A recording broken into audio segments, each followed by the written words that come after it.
మత్తయి సువార్త 5వ అధ్యాయము 1వ వచనం నుండి 12వ వచనం వరకు. యేసు ఆ జనసమూహములను చూచి పర్వతమును ఎక్కి కూర్చుండెను. శిష్యులు ఆయన చుట్టూ చేరి ఆయన ఈ విధముగా ఉపదేశింప ఆరంభించెను. దీనాత్మలు ధన్యులు, దైవరాజ్యము వారిది. శోకార్తుల ధన్యులు, వారు ఓదార్పబడుదురు. వినమ్రులు ధన్యులు, వారు భూమికి వారసులగుదురు. నీతి నిమిత్తము ఆకలి దప్పులు గలవారు ధన్యులు, వారు సంతృప్తి పరపబడుదురు. దయామయులు ధన్యులు, వారు దయను పొందుదురు. నిర్మల హృదయులు ధన్యులు, వారు దేవుని దర్శింతురు.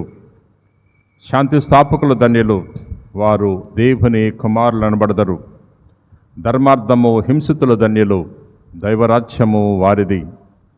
నా నిమిత్తము ప్రజలు మేము అవమానించినప్పుడు, హింసించినప్పుడు, నిందారోపణ గావించినప్పుడు మీరు ధన్యులు.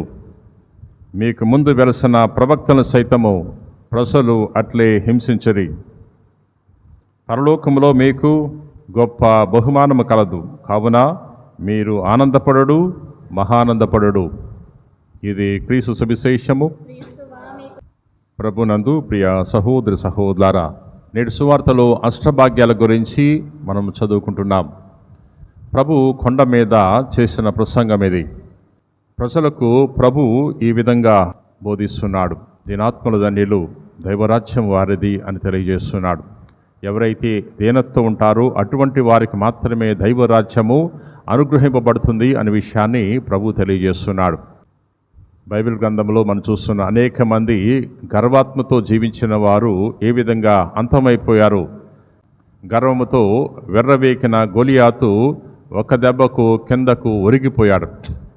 బాలుడుగా ఉన్న దావీదు యుద్ధ భూమిలో ప్రవేశించి యోధుడైన గొలియాతుతో తలపడినప్పుడు ఒక దెబ్బకే కిందకు ఒరిగిపోతున్నాడు. ప్రియ సహోదరి సహోదరులారా, దేవుడు ఈ విధంగా మహత్తరమైన కార్యాలు చేస్తూ ఉంటాడు.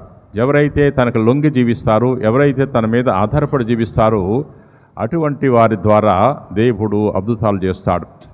మనం కూడా మన జీవితంలో ఎదిగినప్పుడు ఒదిగి ఉండాలి. మనం ఎంత ఎత్తు ఎదుగుతామో అంత ఉన్నతంగా మనం జీవించాలి. మరి తల్లి తన యొక్క దీనాత్మను ప్రదర్శించుకుంటుంది.